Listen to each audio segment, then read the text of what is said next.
Hey guys, and welcome to the Moms and Murder Podcast, a true crime podcast featuring myself, Mandy, and my dear friend, Melissa. Hi, Melissa. Hi, Mandy. How are you? I'm doing better than I was on the last episode because nothing traumatic happened to me this week. Oh my gosh. I think we got more emails about your dog than maybe anything ever. People were like on the edge of their seat and so glad to hear everything was okay. Yeah, it was sleep? a scary story. I did sleep because you know what? Everything was fine. So yeah, I just put it out of my head and didn't lose a wink of sleep over it. That is really awesome. And I would love to take that part of your brain and insert it into my brain because I think I even lost sleep over your dog. So oh no. Well, other than that, how was your but it's week? one of those. Oh, it was great. It was nothing super exciting. My kids were sick last week. They're feeling better this week.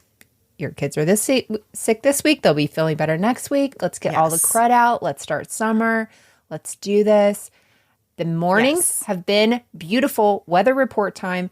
It has been so nice in the mornings, right? Like 60s in the morning. I don't know what's been going on, but yes, the mornings and the evenings have been a lot cooler. Beautiful. It's still blazing hot during the daytime already, like over 90 degrees every day and very sunny and bright. Yeah. And hot. But the mornings have been really, really nice. It's been nice to get outside and take a walk in the morning before it does start steaming up. Yeah, I made the mistake of wearing jeans the other day, I think on Sunday, for like 10 minutes. And I got home, I was like, never again. Absolutely never again. This is miserable. Yeah. No, thank you. We're getting to the great part of the year where this will be fun. The summer. Yay. Yay. I feel like I'm drank way too much caffeine today. I didn't realize it until this moment. So I apologize.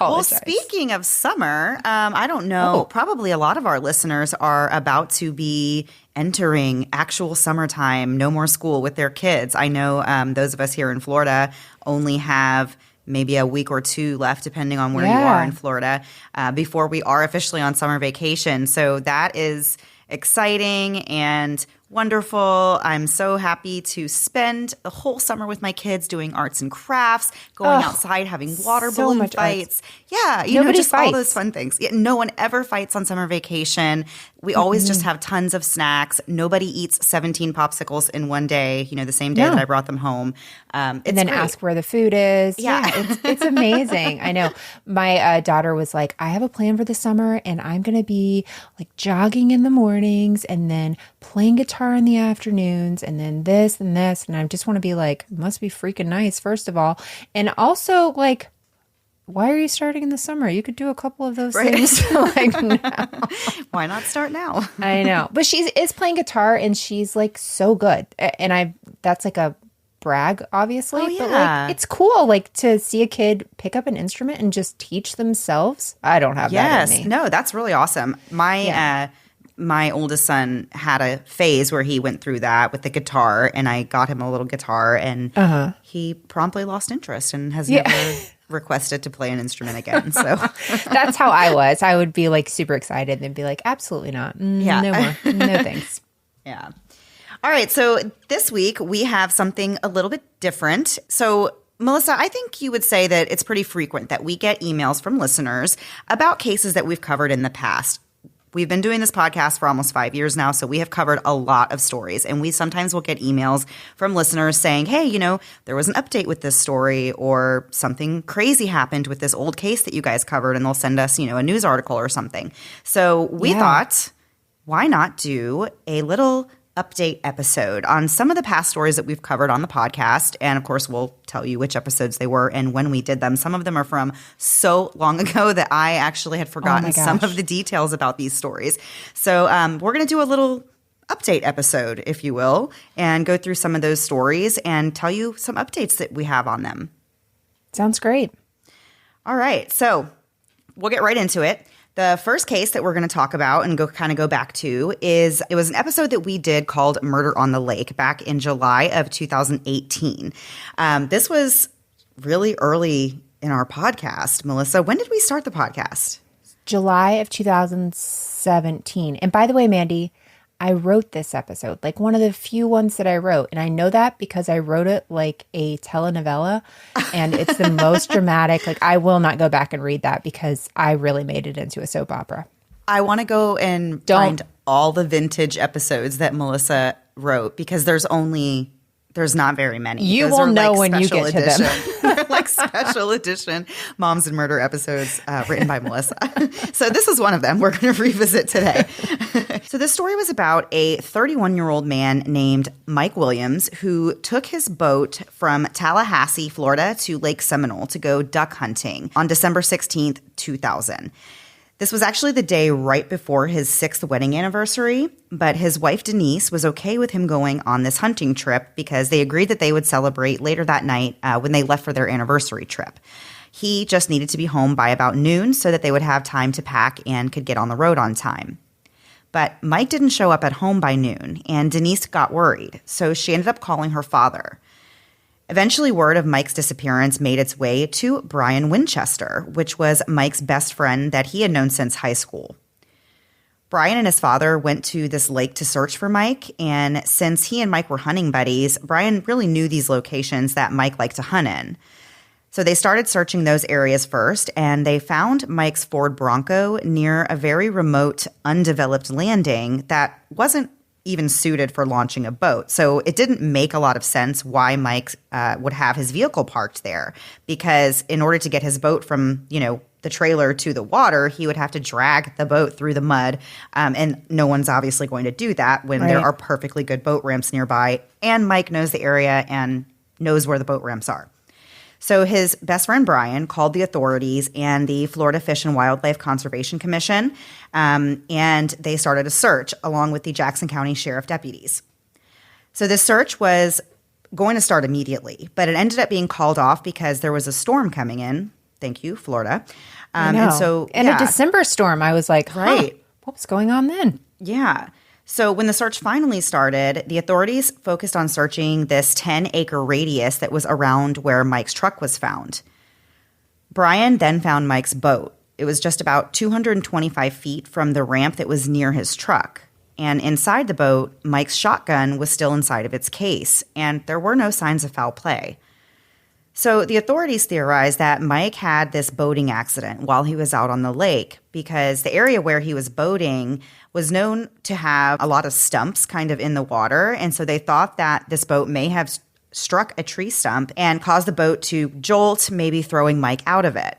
He would have been wearing duck hunting waders, and they could have been filled with water, causing his body to sink to the bottom of the lake where he would have been weighed down and drowned. The authorities kept searching the lake for Mike's body.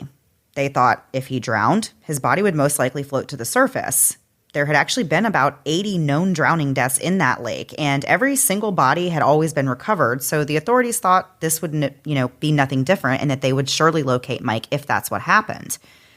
But after searching for 56 days and never finding Mike, they had to change their theory, on what could have happened to him. Now they went with this theory that maybe his body had been eaten by alligators, and that's why they couldn't find him. Denise, his wife, immediately accepted that this theory was the truth, and she scheduled a memorial service, and they had it the day after the search ended. That's wild to me because typically, I don't even know what the typical time is for a funeral anymore. But whenever I've seen these stories where somebody's been missing or it's been several years, or I remember a girl I was in high school with was in a coma and then she passed away, the memorial service tended to be like a ways out because they had the time in a way. I shouldn't say because they had the time. It's a different set of circumstances. And they can spend the time if they want to make this really special, special service. So to hear that literally she gets the news and has it the next day is just wild. Yeah, it is pretty crazy. And I feel like the only time you really ever do see that is when it's like a suspicious situation where the person just wants to kind of get it all over with and get it behind them, and get it out of everybody else's minds as well. So yeah, and people have different reasons for doing different things, but this one specifically to be 60 days out, really 2 months out, and be like, actually, we're doing it tomorrow. It just doesn't give the family any time that they could have had, to plan or to mourn really before the service starts. Right.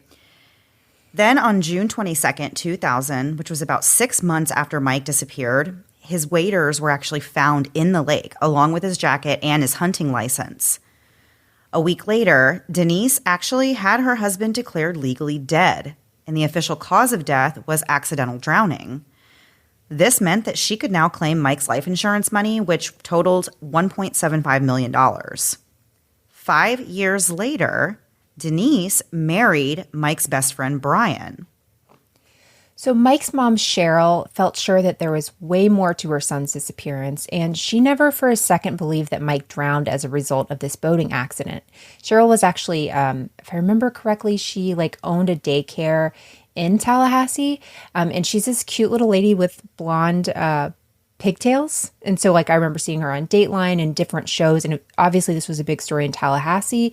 And she was always fighting to get answers about her son. She just never, ever could accept this. And so she continued to pressure the police to investigate further. And in 2017, she finally got some answers after authorities recovered Mike's body. So Mike's best friend, Brian, as Mandy had mentioned before, was arrested for kidnapping his new wife, Denise, in August of 2016. If I remember correctly, that was in a Walgreens parking lot. It was something wild that they were kind of separated and fighting, and he literally basically kidnaps her in this parking lot until police come. And so when this happens, the police look at this as an opportunity to help solve Mike's case. And so the state offers Brian this deal. They say, tell us what happened to Mike and we will give you immunity. And you can also have a shorter sentence for kidnapping Denise. And so murder by itself is going to be a huge charge, not just a huge charge, but a huge amount of time in jail, as well as kidnapping. So this is a really great deal for him, really. And so Brian takes this deal and he tells investigators that he and Mike's wife, Denise, when she was married to Mike, started having this affair in 1997. And so in March of 2000, Denise tells Brian, the best friend, that she wanted Mike dead. And she felt like she couldn't divorce him because it would look really badly. And she was someone who really cared about appearances. And so her option was Mike has to die. If we want to be together, you have to kill Mike. So after going through a few possible ways to kill Mike, they settled on making this look like it was an accident. They decided that Mike and Brian would go hunting, Brian would kill Mike, making it look like an accident, and then Brian would divorce his wife Kathy, and he and Denise could officially be together. This is too much. This is too much for love. I would do anything for love. But I won't do this. But I won't do this. Meatloaf, R.I.P. But even one of the options originally was to kill Kathy, not to divorce her. So this went through several, changes and options until they decided Mike had to die for them to be together, which is, oh my goodness. So on the morning of December 16th, 2000, Brian and Mike go to Lake Seminole. And so Brian talks Mike into putting on his waders before they actually got into the boat instead of waiting until they're out there ready to hunt. So Brian said that he was going to drive the boat to this secret hunting spot that he knew about. And so as they're driving across the lake, Brian pushes Mike into the water in hopes that these waders would fill with water and he would drown. And so Mike is in the water, he's flailing around, but he manages to take off his jacket and waders to stop weighing himself down. And that's when he makes his way to a tree stump and holds on. This is so heartbreaking because, at this point he knows, oh my gosh, my best friend is doing this to me. And why is my best friend trying to kill me? So since this drowning plan doesn't work, Brian ends up shooting Mike in the head. But in doing this, he realizes that Mike's death will no longer look like an accident. This won't look like an accidental drowning. It's obvious that he's been shot. So now Brian has to do something with Mike's body. So Brian drags him to shore and he backs his truck, Brian's truck, to the shoreline, puts Mike's body in a dog crate in his vehicle, and pushes the boat back out on the lake. If I remember correctly, as he's driving this truck, he's throwing stuff out the window as well. So later, Brian buys a tarp and a shovel and drives to a place along Carr Lake that he'd been hunting at before. And that's where Brian buries Mike's body. Then he cleans out his truck, heads back home, and later on goes to a Christmas party. So he and Denise made the decision to not really talk to each other for a while because obviously this is going to look suspicious if they all of a sudden, her husband's dead and now they're together. So they hid their relationship until they felt like it was safe to come out. And things were fine for a while. But they eventually grew paranoid that investigators were figuring out what was going on. They even, I don't remember if we even discussed this then, but they would even like talk in parks and stuff, places where they didn't think people could hear them, converse. Like they wouldn't talk in their house about it. They had like a secret word, if I remember correctly, and they would like go somewhere else to talk about it because they were both convinced at one point that the other one was going to rat them out, which... They were just really playing the long game with this. But living a life like this does not seem like a life. I mean, this just seems absolutely miserable. Besides the fact that now you've killed your best friend / husband, right. for this.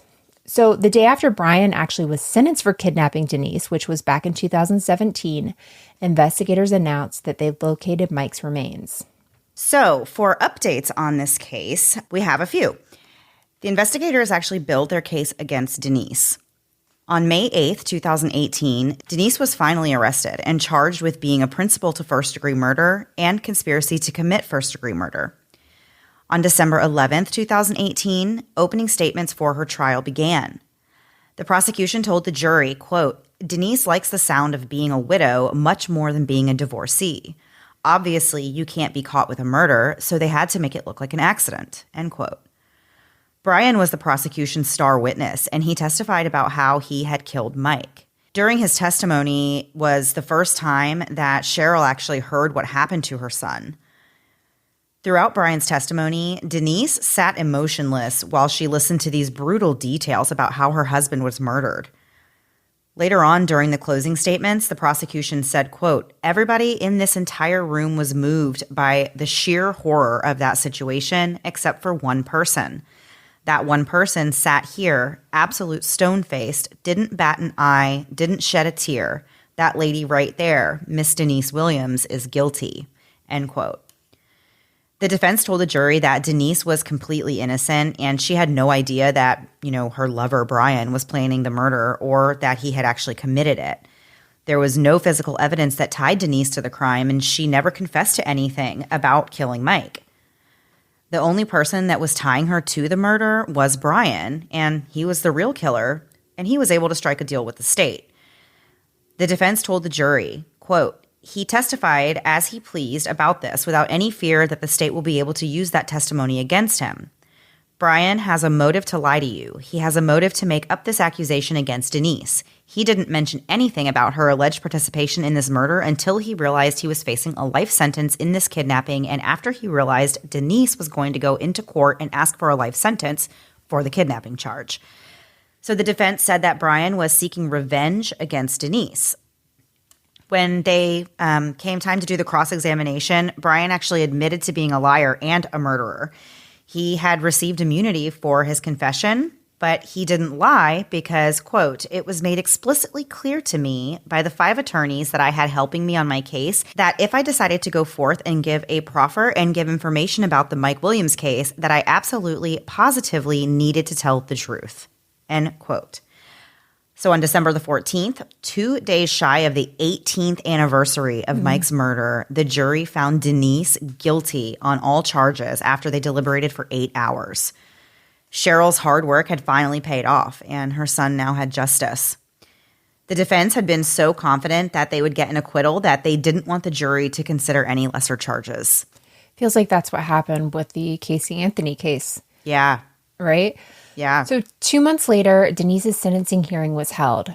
Cheryl, which was, again, Mike's mom, read a statement about her granddaughter, who she hadn't seen since she was just 5 years old. Cheryl told the judge, quote, "Not only did Denise murder my son, she stole my granddaughter from me.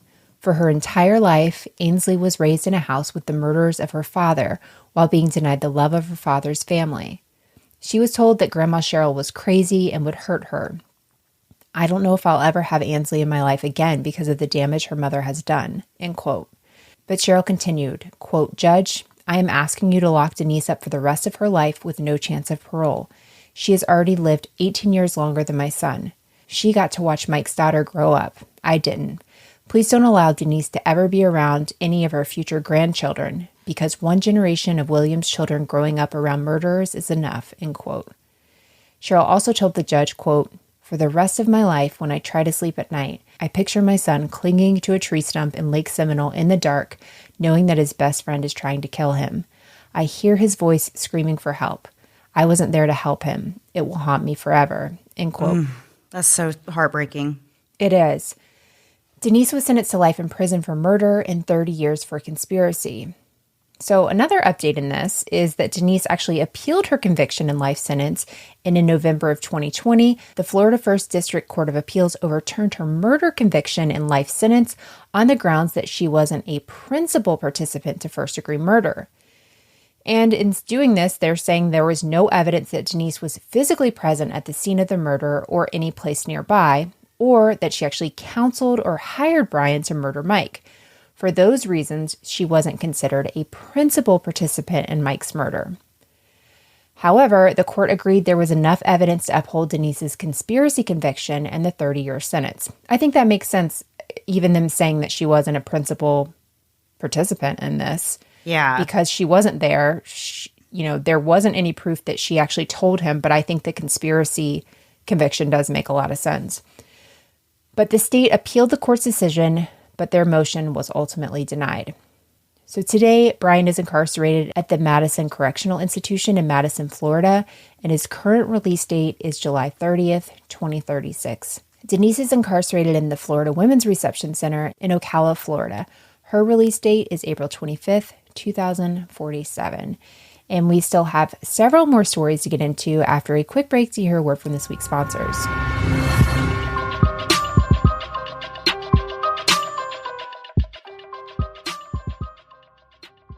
Our babies are growing up, and although they are no longer in diapers, we both can remember those days, like those nights when you think your baby just might sleep through the night only to be awakened due to their leaky diaper. But thanks to Coterie, moms today can rest easy knowing that their babies can sleep well thanks to Coterie's ability to hold 2 times more liquid capacity as well as 4 times faster with their moisture wicking abilities compared to other brands. This means that your baby is happy and comfortable, and you just might get a full night's sleep without interruptions, which is basically parental bliss. A happy baby is a dry baby, and thanks to amazing features like Coterie using clothing-grade material, your baby's diapers literally have a cashmere-like feel, so they stay comfortable for longer days and nights. Not only has Coterie been awarded Best Diapers and Wipes by both The Bump and Parents.com, but they are dermatologist tested and only use the cleanest ingredients. When I gave my sister-in-law a box for her to try on my niece, Lila, she said that she had less issues with diaper rash since they've been using them. Right now, Coterie is partnering with our podcast to offer you 20% off your first order, plus free shipping at coterie.com/momsandmurder. That's Coterie, spelled COTERIE.com/momsandmurder for 20% off and free shipping. Coterie.com/momsandmurder. This podcast is sponsored by BetterHelp Online Therapy. I'm a worst case scenario type of gal. Just in the last few weeks, we've both been talking about worst case scenarios a lot on the podcast. But no matter what fun or exciting thing is being planned, my brain will literally drain all the fun out of it and remind me of all the things that can go wrong. And this has really been my way of life for as long as I can remember. And it can be exhausting. And that's not even counting the regular life stuff that's actually happening that's stressing me out. And all of this is why I'm so glad to have my BetterHelp counselor to talk through all those big things and those small things that can feel big. BetterHelp is a great way to take care of yourself. Sometimes life can be overwhelming or hard to navigate. I find that being able to talk to my BetterHelp counselor is invaluable, whether I'm making a big life decision or just needing to vent and get some perspective. My BetterHelp counselor is there to help me through it all. And BetterHelp is counseling done on your time. BetterHelp helps you connect to a counselor that you can talk to without ever having to leave the house. What I really like is that you can choose video, text, or calls so you can communicate in whatever way feels best for you. BetterHelp is customized online therapy that offers video, phone, and even live chat sessions with your therapist, so you don't have to see anyone on camera if you don't want to. It's much more affordable than in-person therapy. Give it a try and see if online therapy can help lower your stress. This podcast is sponsored by BetterHelp, and Moms and Murder listeners get 10% off their first month at betterhelp.com/moms. That's BetterHelp.com/moms. And now back to the episode. All right. So before the break, we just recapped one of our previous episodes and gave you a few updates on it. And now we have another episode that has some updates on it. So this was back when we titled the episodes a title instead of using names. Remember in the beginning we used names and then we switched to making up titles and then we switched back to just using names? Yeah, we absolutely realized we did not have enough creative titles and that Dateline could do it better. So it didn't make sense for us to try it anymore. Yes, but back in November 2019, we were still making up cute little names. This one isn't that cute, but this was an episode titled Murder and the NBA Star. So this was an episode about an NBA player named Lorenzen Wright. He had played for the NBA for 13 seasons, which was almost triple the number of average seasons. He had spent his time with different teams, including the Grizzlies in Memphis, where he was considered a hometown hero. In February of 2010, Lorenzen and his wife Shara got divorced. After finishing his 13th and final NBA season, Lorenzen moved to Atlanta, Georgia, and Shara stayed in Memphis with their 6 children. On July the 18th, Lorenzen flew to Memphis to see his family. At about 10 p.m., a friend dropped him off at Shara's place. Lorenzen had planned to head back to Atlanta the next day, but when his friend came to pick him up the next morning to take him to the airport, Shara said that Lorenzen wasn't there. On July the 22nd, after 3 days of no contact, Lorenzen's mom became suspicious, and she actually reported him missing. On July 27th, a Germantown, Tennessee dispatcher told their supervisor about this call that they had received 8 days earlier at 12:12 a.m. on July the 19th. They didn't know it at the time, but this call was actually from Lorenzen. The dispatcher could hear that Lorenzen was being shot at by multiple guns, but then the call ended promptly, and the dispatcher couldn't trace the location of the call because it wasn't within their jurisdiction. Wild. Can we figure that out? That somebody can be shot and you can listen to it and still be like, I can't get Can't those. do anything. Yeah, that's terrifying. A terrifying situation.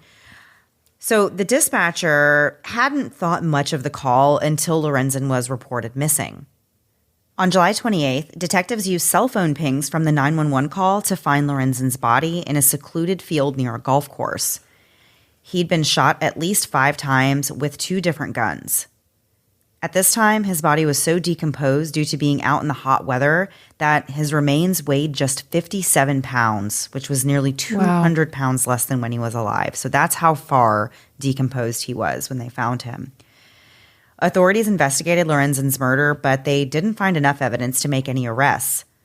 The case went cold until 2016 when Shara's cousin, Jimmy Martin, told them that he had information about Lorenzen's death.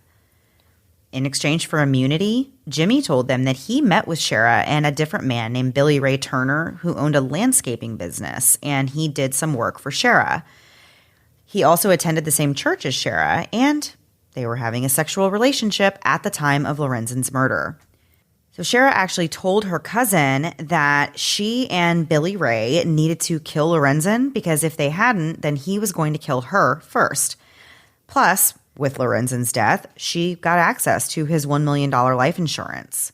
So Jimmy Martin and Billy Ray Turner didn't want to be involved in this murder plot, but they also didn't want to rock the boat. Before they really even kind of figured out what was going on, Shara asked them to drive to Atlanta and kill Lorenzen. So they went reluctantly, but when they got there, they found out that Lorenzen actually wasn't home. So these guys felt really relieved because they really didn't want any part in this anyway, so they just turned around and left. But on July 18th, the night that Lorenzen was murdered, Jimmy Martin was at home in Batesville. He tried to call Billy Ray Turner, but couldn't get through. He couldn't get a hold of Shara that night either. A few days later, Shara just showed up at Jimmy's place and said that she needed his help finding something in Memphis. On the drive to Memphis, Shara started talking about how this plan to kill Lorenzen had, quote, gone through, and she had lured him to the field by asking if he would go with her to make sure that nothing happened while she met up with somebody that owed her some money. Just after midnight, Lorenzen and Shara arrived at this field under this guise that, Shara is picking up money, and the man that she was getting this money from was there, but it was actually Billy Ray Turner. And that's when he and Shara ambushed Lorenzen. Jimmy later testified that Shara told him a lot of different things about murdering Lorenzen, but the thing that stood out the most to him was that she said that when he had his back to them, they started chasing and firing at him, and that Lorenzen jumped over the fence, quote, like a deer, but he fell, and that allowed them to catch up to him, and so they both fired shots into Lorenzen, killing him. At a later time, Turner asked Martin to help him get rid of one of the guns. Martin agreed, and Turner threw the gun in a Mississippi lake, and the two men then went their separate ways. On June 27, 2017, an FBI dive team went into the lake and were able to locate the gun. It was a semi-automatic 9mm Smith & Wesson pistol. Ballistics were able to match it to some of the shell casings found near Lorenzen's body. Authorities had officially located one of the murder weapons. On December 5, 2017, 46-year-old Billy Ray Turner was arrested. At the station, Billy Ray told the investigators that while he did have an intimate relationship with Shara, he played no part in Lorenzen's murder. When asked about this trip to Atlanta, where he and Jimmy were supposed to kill Lorenzen, Billy Ray said he didn't go there with Jimmy. He went alone to visit family members, but he really couldn't remember their names, which is always a great sign when you go visit family members out of town and you don't bother to learn their names. You are not going to get invited to Sunday dinner. Right. So they really were getting nowhere with Billy Ray. So investigators showed him a picture of the murder weapon that they had pulled from the lake. And that's when he started acting nervous. And soon after, the interview ends. So Billy Ray Turner was charged with first-degree murder, conspiracy to commit first-degree murder, and attempted first-degree murder was later added. On December 15th, 46-year-old Shara was arrested in California. She was charged with first-degree murder, conspiracy to commit first-degree murder, and attempted first-degree murder. So after Shara and Billy Ray were arrested, investigators started going through their phones, and they found a lot of evidence of their guilt. There were internet searches and texts, cell phone pings, you name it, they had it, and it further really corroborated Jimmy's statement. So in the first year and a half of being in jail, Shara received 51 write-ups. Many of them were for this really extreme behavior. And the theory kind of goes that she was trying to go for an insanity plea, so she was acting quote-unquote crazy while she was in jail. And so here's one of the more wild infractions that she was written up for. On May 29th, during the security check, officers find that Shara has flooded her cell. So they go to turn off the water, but it doesn't stop her. She gets naked and starts pushing the water out into the day room and yelling, I'm going swimming, y'all. Hold on. I'm assuming this was toilet water? Like, where else would the water come from? Oh. What is happening here? I just have like this mental image of the toilet overflowing and her like getting on the ground and like rolling around in it. They're not going to be able to do any toilet talking whenever she goes around flooding the cell. Oh my gosh. But man, to get me naked in the middle of all those people, like things have taken a turn for sure. So she ends up being found competent though to stand trial. And wouldn't you know it, all of her little infractions started slowing down once they were like, hey, you're not crazy. Yeah. You just don't want to be here. And so on July 25th, 2019, Shara pleaded guilty to facilitated first-degree murder and facilitated attempted first-degree murder. By taking this deal with the prosecution, she avoided a possible life sentence. And so she ended up being sentenced instead to 30 years. Meanwhile, she still claimed that she was innocent of the entire thing. All right, so we have some updates on that case. On March the 14th, 2022, so that was just a little bit ago. Wow, yeah. Jury selection actually began for Billy Ray Turner's trial, and it took place in Shelby County Criminal Court. By the end of the first day, the sequestered jury had been selected, including alternate jurors. There were 8 women and 7 men selected for the jury. The prosecution said that Lorenzen was killed because of greed and jealousy. They said that Shara recruited Turner, who was her romantic secret interest, and her cousin Jimmy Martin to help pull off this murder. So after Jimmy Martin and Billy Ray Turner's first attempt to kill Lorenzen in Atlanta was a fail, Shara then lured Lorenzen to the field in Memphis where she and Turner shot and killed him. The defense said that Billy Ray was innocent and that the real killers were Shara and her cousin Jimmy. Jimmy wasn't a credible witness. he had made a deal so that he wouldn't get in trouble. And so, what does he have to lose by lying? On March the 21st, after deliberating for around 2 hours, the jury found that Billy Ray Turner was guilty on all charges. He was immediately sentenced to life for first-degree murder. For the other 2 charges, which were conspiracy to commit first-degree murder and attempted first-degree murder, he faces additional life sentences. Those are actually scheduled to be sentenced this month in May of 2022. For the other 2 charges, which were conspiracy to commit first-degree murder and attempted first-degree murder, he faces additional life sentences, and he's actually scheduled to be sentenced for those this month sometime in May of 2022.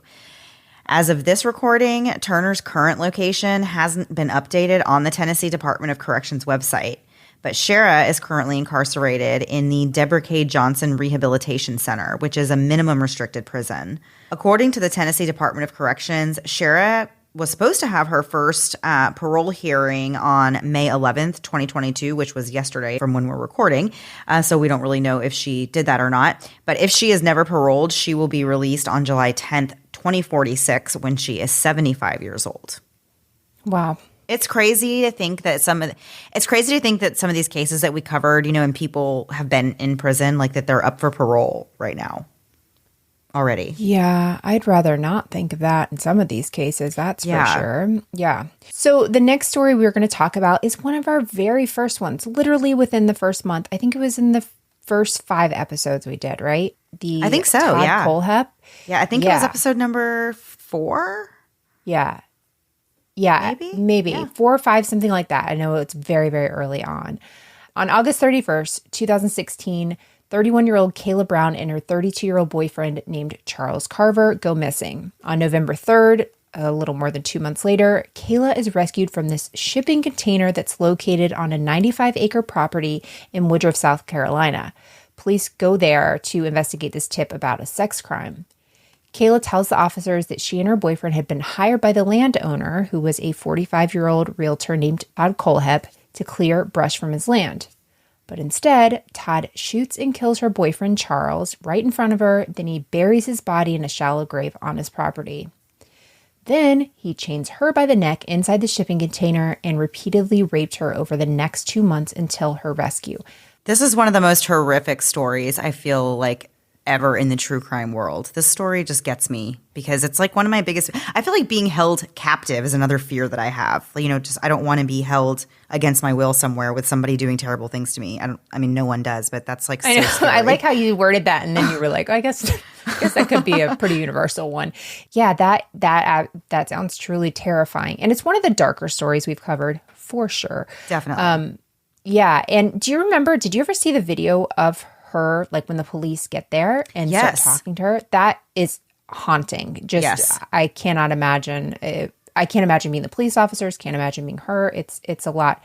I don't recommend to watch it, but if you've seen it, you definitely know what we're talking about. So while Todd is holding her captive, he tells her about these other murders he committed. So in December of 2015, he shoots and kills Johnny Coxey and Megan McCraw Coxey, and the 2 of them had also been hired to work on his property. Around December 19th, Todd kills Johnny, and then he killed Megan on December 26th after holding her captive around a week. And so after he killed them both, he buried their bodies also on his property. He also shot and killed 4 people in November of 2003 inside Superbike Motorsports motorcycle shop near Chesney, South Carolina, after the manager made him mad. And that was a wild one because remember they were trying to connect him, like they just had no idea those 2 things went together and then were able to piece it together because it's a different MO than he had in the other ones. And so the victims there were the owner, Scott Ponder, Beverly Guy, who was Scott's mother, and the bookkeeper, the service manager named Brian Lucas, and the mechanic, Chris Sherbert. So Todd is arrested on November 3rd and charged with kidnapping, although later several more charges were added. So he'd previously served 14 years for kidnapping in Arizona. When he was 15 years old, he kidnapped a 14-year-old girl, forced her into his home at gunpoint, and then raped her. So when he gets out of prison, he moves out of state and becomes a successful realtor. Because Todd was a convicted felon, he couldn't legally purchase weapons. So he asked this guy named Dustin Lawson to buy them for him. So Dustin agrees, even though he knows Todd's a felon and couldn't own these guns. And in total, he purchases at least 12 guns and 5 silencers for Todd, which is wild because he's not buying one gun for self-defense or home defense. He's buying 12 with silencers. An arsenal, Yeah, that's a lot different. And so after Todd was arrested, investigators went and found reviews that Todd had left on Amazon. I remember we talked about this at length because, wow. Yeah. So on a review for a padlock, he wrote, quote, "Solid locks. Have 5 on a shipping container. Won't stop them, but sure will slow them down till they are too old to care," end quote. And on a review for a folding shovel, he said, quote, "Keep in car for when you have to hide the bodies and you left the full-size shovel at home," end quote. Wow. But the wild thing is you see people writing these like crazy things on reviews. All the and you're time. Like, right? Yeah. Like rarely is there a serious one. And to think that some of these could be a serial killer is like literally a confession written as an Amazon review. That's the craziest thing I've ever seen. A confession as an Amazon review. That's exactly it. So in May of 2017, Todd pleaded guilty to all 7 murders as part of a plea deal. He was sentenced to 7 consecutive life terms with no chance of parole, plus 60 years on kidnapping, sexual assault, and other charges. Todd's attorney, Shane Goranson, told the judge that there are no other victims connected with his client. Quote, "Mr. Kohlhepp has come clean," he said. All right. So we released this episode about Todd Kohlhepp, as we said, early in the podcast. It was in August of 2017. And then several months later, at the end of 2017, there were some updates. So we're going to talk about them now. So in December of 2017, Todd Kohlhepp wrote an 8-page letter to the Spartanburg Herald-Journal claiming that he actually had more victims who had not yet been discovered. I think you and I actually talked about that on the podcast, about how this guy with, they just kept finding remains on his property. And so we even said that, no telling how many victims he actually had. Like, he was definitely a serial killer. We have no clue how many people he could have possibly murdered. So later on, after he's arrested, a few months later, now he's claiming that he did have more victims who had not been discovered. In or around 2003, he said that he buried them near Interstate 26 in Spartanburg County in the northwest part of the state. And he wrote that he had tried to tell investigators about this, but they blew him off. In May of 2018, the man who had supplied Todd with many firearms and silencers, Dustin Lawson, pleaded guilty to 36 federal gun charges, 13 counts of making a false statement to purchase a gun, 13 counts of transferring a firearm to a felon, 5 counts of transferring a silencer device to a person not allowed to have one, and 5 counts of making a false statement to obtain a silencer. For those crimes, Dustin was sentenced to 87 months in federal prison. So August of 2018 was actually a very big month for this case. The authorities searched the location that Todd had written about to the Spartanburg Herald-Journal, but they never found anything. Sheriff Chuck Wright told the media that he really wasn't sure they would find anything because they hadn't been able to even corroborate a lot of the things that Todd was telling them. Wright said, quote, "This will be the last time this happens until he gives me something specific that I can corroborate. I don't want this to be something where he wants to stay relevant," end quote. So I see what they're saying there. Basically, like, you can't just keep sending us on these wild goose chases, without some kind of proof that you actually have something there, or that we're going to find something there, because this is, they're not going to keep wasting their time. And you see this sometimes where they're like, well, bring me out and I'll show you where the bodies are. And they bring them out and there's no bodies, but now they've had a day out. The police have been so Wasted nice money to them and because resources, right? Exactly. And they're trying to, they're like pulling one over on the cops. So I totally get why they would be like, okay, show us something and we'll do it. But otherwise, we don't want to hear from you. Yeah. Many people, however, believe that there are other victims, but as of this recording, there have not been any other victims identified. A short sale auction was held on Todd's property. All the proceeds went to the victims. They were selling more than 550 of Todd's belongings, including tools, books, artwork, and a gun safe. And they also sold his real estate signs, many of which went for more than $100 each. Who would want that? Why would you want that? So people actually were lining up to get a look at this property, and the belongings that were once owned by this serial killer. Some people wanted to buy items only to support the victims, and others were true crime fans who just wanted to sell the items online, which I guess is the name of the game in the world we live in. I don't know. That's just also crazy to me. Yeah. But I appreciate the people. I can see buying them and burning them. So like if you know the money is going to actually, that makes a lot of sense to me. Getting rid of those things so people can't turn around and sell them. Because if they're just out there, people are going to do whatever with them. And if it goes to the victims, then that's great. For sure. All right. And we have one more story to update you guys on after a quick break to hear a word from this week's sponsors.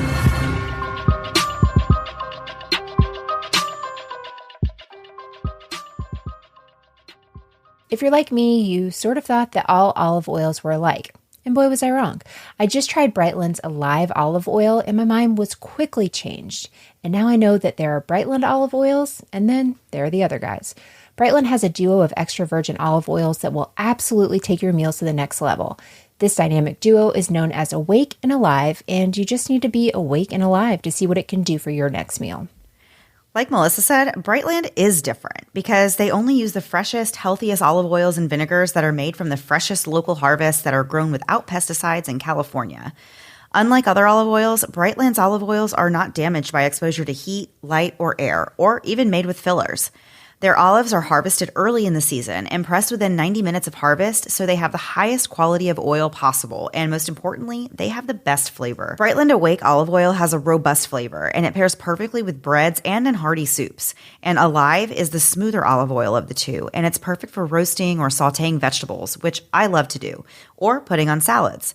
I have vegetables with almost every meal, so having them taste this amazing feels like a crime. Go to brightland.co/murder to try the duo and give your cooking some added flair and flavor. That's brightland.co/murder to save 10% on your order of the duo.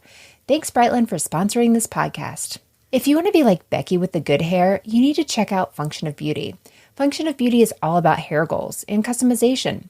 During the summer, we spend so much time outside, sweating and swimming, and I use a lot of styling products on my already colored hair.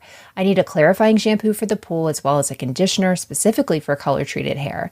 And I can't forget the heat I put on my baby thin Precious Moments hair, so I'm going to need a thermal protecting shampoo and volumizing shampoo for good measure. But what if I could have all of those things in one personalized shampoo and conditioner? Thanks to Function of Beauty, I now can. Function of Beauty is not just the first ever custom hair brand, but with 54 trillion possible formulations, you can find the perfect one just for you. If you aren't familiar with Function of Beauty, here's what I did. I took a quick and thorough quiz and answered questions about everything from whether my hair was oily or dry, curly or straight, and what my specific needs are with my hair. Next, the Function of Beauty team reviewed these answers and determined the right blend of ingredients and then bottled my custom formula to order. Lastly, Function of Beauty delivered the personalized formula right to my door in a cute bottle that even had my favorite color and fragrance with my name on it. I chose their pear scent, but there are other fragrances that I can't wait to try. And if fragrance isn't for you, they also offer their products fragrance and dye-free. Say goodbye to generic hair care for good today. Go to functionofbeauty.com/moms to take your hair goals quiz and you'll save 25% on your first order.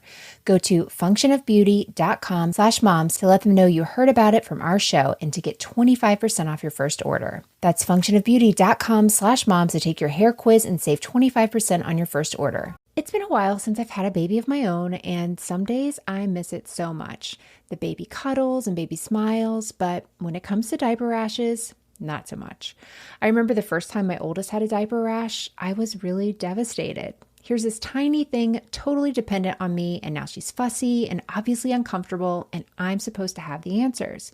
Well, with time and treatment, it went away, but what I really wanted was to avoid it altogether. And now, baby butts rejoice. New Huggies Skin Essentials are here, a brand new dermatologist-approved line of diapers, wipes, and pull-ups training pants, all designed with baby's sensitive skin in mind. The wipes are thick and have zero harsh ingredients for a great, gentle clean. Pull-Up Skin Essentials has got your big kid covered too, with a training pant that's ultra soft and breathable to help protect sensitive skin throughout potty training. Whether you're a first-time parent or a seasoned pro, make it easy on yourself and your baby with Huggies. Learn more at Huggies.com. Once again, head to Huggies.com to learn more. And now back to the episode. Okay, before the break, we've discussed now 3 different stories from the past 5 years, which is still blowing my mind that we're coming up on 5 years here, Mandy. Crazy. Yeah, and we are going to end it with one of the biggest stories I think we talked about. When this story came out, they were still putting the pieces together and there was a lot of suspicion, but it's come a long way. Like, we've just learned so much more about it. I think this is one of the cases that we joked about, that you needed your journal out so you could take notes about everything that was going on, because there was so many people involved in this story. Tons of names. An entire family, so it was just a Two lot families. to follow. Yeah. But it was a lot to follow. So I will let you get into summarizing it for us, Melissa. I would be more than happy to do that. So this was called the Rhoden Family Murders, and we discussed this on July 30th, 2019. So on April 22nd, 2016, 8 members of the Rhoden family were found dead in 4 separate homes located near Pebbles, Ohio. So 2 of the homes are on the same property, and a third is a mile away, and the 4th is 8 more miles away. And everyone that had been shot execution style. And I'm going to go over the list of really the victims of who all was involved in this. So at the home of Chris Rhoden Sr. was Chris Rhoden. He was the only person awake whenever he was shot. They found that he did have defensive wounds. All 7 other people were asleep. The other person at his home was Gary Rhoden, who was Chris Sr.'s cousin. So the next home is the home of Dana Rhoden, which is Chris Sr.'s ex-wife. Also in her home is Hannah Mae Rhoden, Dana and Chris Sr.'s daughter. So Hannah, at the time, had a baby 4 days earlier. And thankfully, the baby was left unharmed, though she was found in bed with her dead mother. Also at this home were Chris Rhoden Jr., who was Dana and Chris Sr.'s youngest son. So it's Chris at one house, his ex-wife, and 2 of their kids, as well as a brand new baby at the next house. So the next home, at the home of Frankie Rhoden, who is Dana and Chris Sr.'s oldest son, is Hannah Hazel Gilley, which is Frankie's fiance. Frankie's 4-year-old son and Frankie and Hannah's 6-month-old son were unharmed. So all the kids in the story, the babies, were all left unharmed, which is just a miracle. Both the kids had been in bed with their parents during the murders. So just the most horrifying thing you can even think of, to have these kids right there when this is happening. And lastly, there's the home of Kenneth Rhoden, who is Chris Sr.'s brother. Based on the crime scene, investigators knew that this was not a murder-suicide. There had to be at least 2 people involved in these murders. And there were no signs of forced entry or signs that Dana's dogs had tried to attack an intruder. And this really made the investigators believe very early on that the killers most likely knew the Rhoden family and that this was a targeted hit. The killers even took time to clean up after themselves after they had murdered all 8 of these people. So in the spring of 2017, investigators searched the Wagner's family property. The members of the Wagner family were Billy and Angela and their 2 sons, George and Jake. The Wagners and the Rhodens knew each other. Jake was Hannah's ex-boyfriend and the father of one of her children. They started dating when she was 13 years old and he was 18, and then she got pregnant at 15. Their relationship eventually ended, and Hannah later started dating another man who she got pregnant with. She then gave birth to that child 4 days before this massacre. The baby that Hannah shared with Jake was not in the house during the shooting. She was actually with some members of the Wagner family. Following the search, Jake wrote to the Inquirer, quote, "Please, let's concentrate on finding the real monsters who did this," end quote. Angela told the media that her family was being slandered. The Wagner family then sold their family farm and moved to Alaska. Jake and Hannah's daughter went along with them. In June of 2017, the Ohio Attorney General and Pike County Sheriff started asking the public for information on the Wagner family. They weren't named as suspects publicly just yet, but the investigators really had them on their radar. They traveled to Alaska to interview the family, and then for some reason, the family actually moved back to Ohio in 2018. That's what I don't get. Like, they were so far removed from all of this and the suspicion and having this whole different life, and they were like, you know what we should do? Let's get the eyes back on us. Let's go back. Yeah. Well, in November of 2018, the authorities finally caught up with them, and they announced that they had arrested Billy and Angela Wagner and their 2 sons, George and Jake, for the Rhoden family murders. Evidence found in a well on the Wagner property is what led to these arrests. Authorities had also secretly recorded conversations between family members. According to News Watchman, quote, these wiretaps included conversations between George Wagner IV and Jake Wagner, who believed they were being listened to and tried to mislead those listening, end quote. So for just a few updates, in April 2021, Jake pleaded guilty to 8 counts of aggravated murder, 4 counts of aggravated burglary, felony conspiracy, and multiple other counts. Although he did plead guilty to all 8 of the murders, he said that he only killed 5 people and shot a 6th. According to the prosecution, the Wagners were a, quote, clannish family who did everything together. Jake was controlling and abusive towards Hannah Roden. After they broke up and she got pregnant with another man's baby, Jake started pressuring her over their daughter's custody because he wanted full custody since he thought that Hannah was, exposing their daughter to people that he didn't want her around. Hannah didn't want to give up custody, so Jake threatened to kill her and asked people to spy on her and many more things. At one point, the Wagner family drew up papers for Hannah to sign that were for Jake to have custody of their daughter.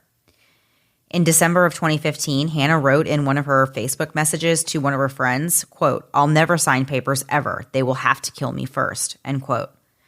Jake found these messages after he hacked into her Facebook account. Not long after Hannah had sent that message, the Wagner family took a vote on if they should murder the Roden family or not. They took a vote. They took a vote. Isn't that the craziest thing you've ever heard? I mean... I don't get it. How can't imagine you sit around with your mom and dad and your sibling and you're like, should we kill this entire family, these 8 people? Like that is wild to me. Well, and the fact that they had to have gotten more yeses than nos because they went through with it. They took a vote, yeah.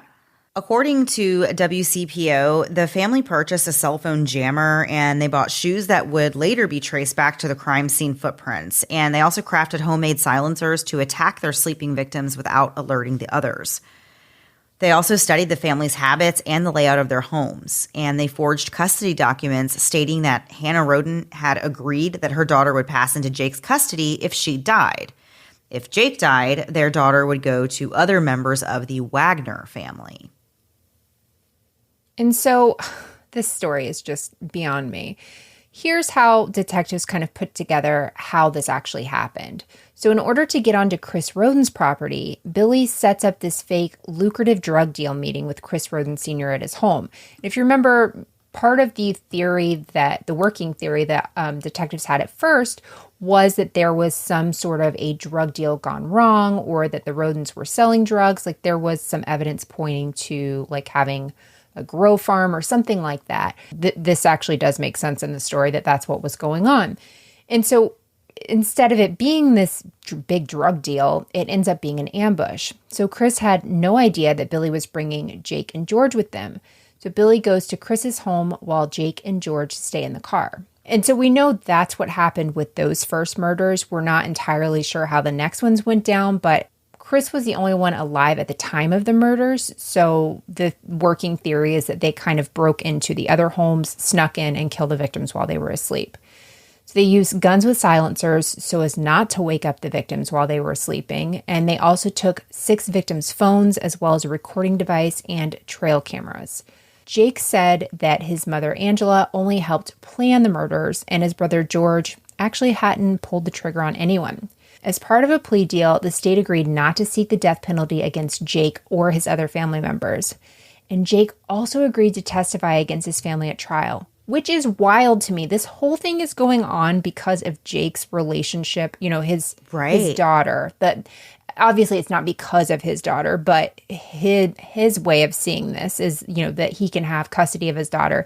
And he then turns and testifies against them at trial. Yeah.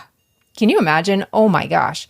So in September of 2021, he is sentenced to 8 consecutive life sentences without parole. On September 10th, 2021, as part of a plea deal, Angela pled guilty to conspiracy to commit aggravated murder, several counts of aggravated burglary, and other charges. The aggravated murder charges were dismissed ultimately, and she agreed to testify against Billy and George. They all turned on each other. So Angela was sentenced to 30 years with no early parole. George's trial is actually set to begin in just a few months in August of 2022. Jake told investigators that George didn't kill anyone, but a judge refused to drop the murder charges against George because no one actually knows who fired which shots. And, basically said the jury can figure that out.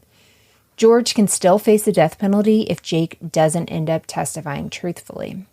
So as of February 2022, Billy's trial was said to be scheduled for October of this year, and Billy can still face the death penalty if Jake doesn't end up testifying truthfully. So basically, the guy who this whole thing is about, if he wants to turn on you, you can get the death penalty. I mean, they're all crazy pieces of crap for this. Yeah. This is such a messed up story about this poor girl. And then this girl's going to have to grow up knowing what happened. It's terrible. Totally not her fault. Nothing she could have ever done or dreamed of or anything. But man, it's so sad that that's like the reality of your two families and what happened. Yeah, that's your life story. It really is. It's awful. It's terrible. Yeah. I will say there is a podcast on this, like a long form podcast I listened to probably, a few months ago called The Piketon Massacre. And they go into a lot of details on this story. It's a hard one to follow. And I thought they did a really, really good job of telling the story. And I think she even went to Alaska to try to interview them. There was just a lot going on. So yeah, if you want more information, that's a good one to check out. Wow.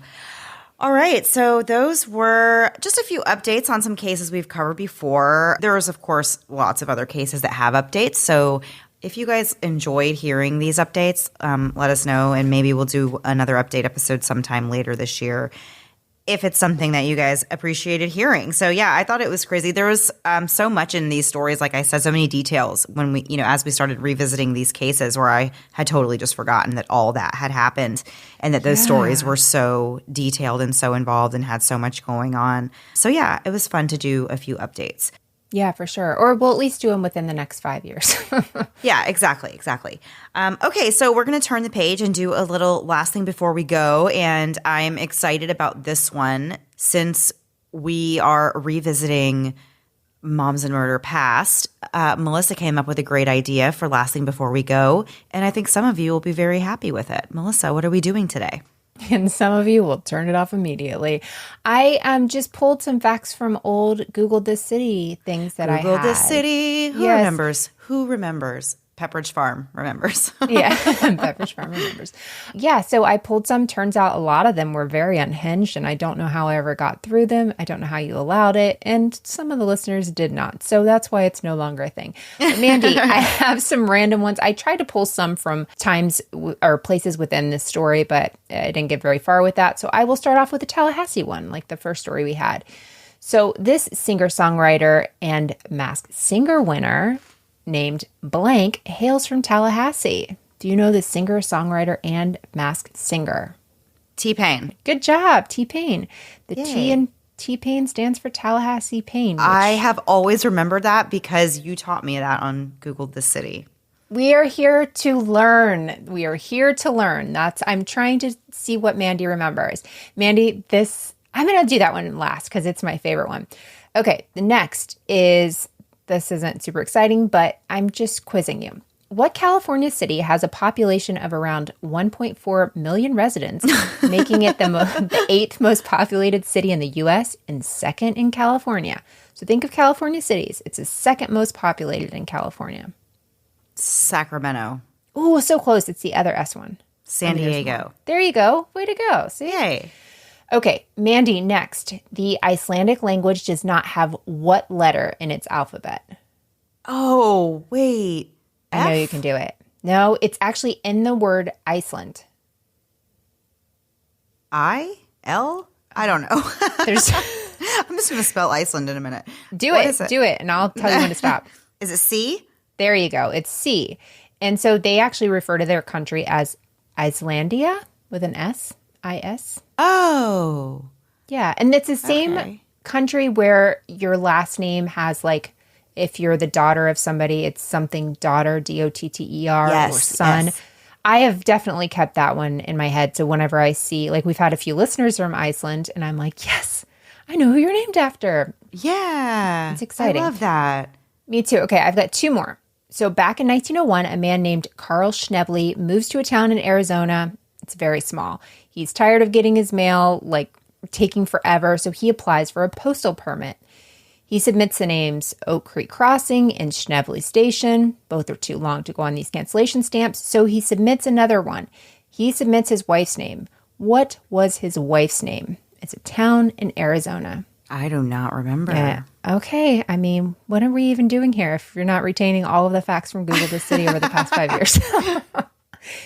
Oh, yeah. And my favorite was I said, it's a good thing it wasn't Carl, Arizona, because, and that was his name, because here were my jokes about that. If it was Carl, Arizona, the mottos would be, if it's good enough for Sedona, it's good enough for you. And then Carl, Arizona, when you're here, your family, because it's literally just me and Sedona. And Carl, Arizona, Sedona, please come back. We have a post office now. And my final one Google this city. My final one is the one, no doubt, we've received more emails about in the past 5 years than anything we've ever done, including whenevers. Ready? Mandy. I already know what this is about. I already know what this is. Mandy, what is the only university in the nation to actually have a live tiger as the mascot? Not live animal. Lots of them have live animals. Live tiger. Yes, the only live tiger is at LSU, and many other universities have live animal mascots. So many do. So many do. Thank you for writing to us and letting us know that we misspoke and said that LSU had the only live animal mascot. That was never what we meant. We always meant live tiger. We said live animal, and we still to this day get emails telling us, so-and-so has a live blah, blah, blah, blah. And we're like, that's how I found this. We know. I looked in my email or in our email for the word tiger, and it just was, populating. Like we did a whole it's like 3 series million on emails zoo animals. with the word tiger. So that was fun. You retained a lot of crap that there was no reason for me to share. So yay. I love that. I totally miss We Googled This City, and apparently a lot of people do, Melissa. We might have to just one day. I will bring it back for the 5th anniversary. I will make that promise for the 5th anniversary. That's coming up soon. I will not let you forget. We need to find an episode with a really interesting place for you to Google this city. Absolutely. But I don't even think the jokes have to be good, because from what I was reading, they were not all great. All right. Well, you guys have that to look forward to in the coming weeks. All right. Well, that was our episode for this week. We will be back next week. Same time, same place, new story. Have a great week. Bye. Thanks so much for listening to the Moms of Murder podcast. Make sure to check back with us next week for a new episode. You can also find us at momsandmurder.com, where you can connect with us via social media. Please make sure you subscribe and give us 5 stars, because giving us 4 stars would be a crime. Thanks so much.